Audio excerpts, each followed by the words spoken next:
Bonjour à tous, et comme prévu, la suite de ces exercices des 5 tibétains pour les personnes ayant des petits troubles du dos ou des articulations, et donc nous allons simplifier tout cela. Donc comme d'habitude, vous avez pu le voir lors de la première vidéo, ou du moins de la vidéo précédente, le déviche tourneur, ça ne change pas, tout le monde est capable de le faire. Essayez de faire donc 12 répétitions maximum, mais si à 3 ça tourne, vous vous arrêtez à 3, et ensuite vous changez d'exercice. Alors voilà, j'arrive, et nous allons faire des demi-exercices qui seront là pour vraiment pas se blesser si on a des soucis. Donc là, nous remplaçons le premier exercice, le deuxième pardon, par ces mouvements où nous allons travailler vraiment la sangle abdominale, la tête, le cou, les jambes donc qui viennent vers le buste et la tête qui vient vers les jambes. Et vous soufflez complètement avant de monter, plaquez bien le dos contre le sol et serrez le périnée. Pour ceux qui ne savent pas ce que c'est, je vous invite à aller regarder sur internet, un muscle qui est au niveau entre le sphincter et les organes sexuels, et qui permet de bien repousser les organes vers le haut et éviter une poussée vers le bas des abdominaux lorsque vous faites ce mouvement là. Donc c'est assez connu dans la rééducation des femmes après les accouchements. S'ensuit le deuxième exercice qui lui ne change pas, tout le monde peut le faire je pense. Faites attention au cou quand vous faites ces mouvements, si vous ne pouvez pas aller très loin, eh bien allez jusqu'où vous pouvez aller tout simplement, et ne pas forcer, surtout ne pas forcer.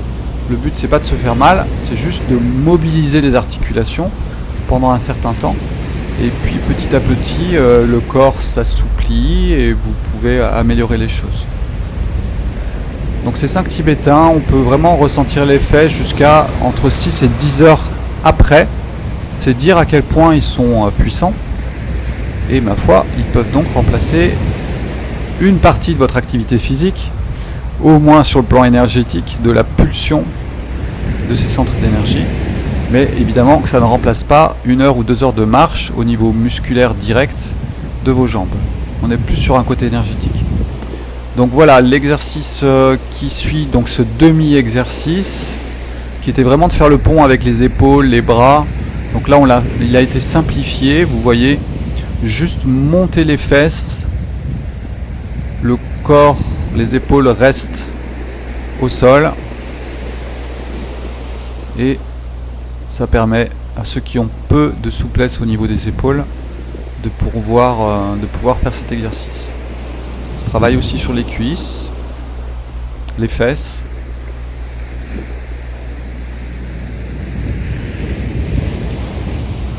Donc toujours essayer de souffler et inspirer au bon moment. Si vous regardez un petit peu mon ventre, vous pourrez voir un petit peu plus ce que je fais. Surtout le blocage au niveau du dos qui est important lors de l'expire.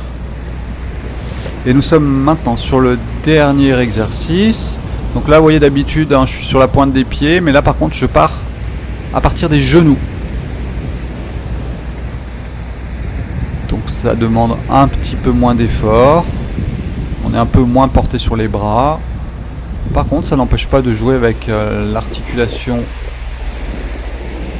du dos, toute la colonne vertébrale, de la tête, du cou. Vraiment tout l'avant du corps est étiré lors de tous ces mouvements. Et je pense que le secret vient vraiment de cette ouverture et fermeture au niveau de l'axe du corps.